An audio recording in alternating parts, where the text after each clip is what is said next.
السلام عليكم. أنا واحد من المواطنين المغاربة وبغيت نقول للحكومة واحد الكلمة من القلب. راه الساعة الزايدة هذه اللي زايدين علينا ما بقاتش معقولة، راه ضرات الناس. السلام عليكم. راه بصراحه الساعه الزايده عياتنا، ضرات التلاميذ، ضرات العمال، حتى الصغار ما كينعسوش مزيان.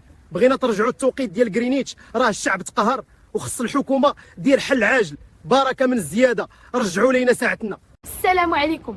انا كمواطنه مغربيه بغيت نقول كلمه. راه الساعه الزايده ما بقاتش كطاق، ولات كتاثر علينا كاملين في النوم، في الخدمه، في القرايه. واش ما كتشوفوش المعاناه ديال الناس؟ بغينا ترجعوا التوقيت ديال غرينيتش، راه بركه من المعاناه كفى.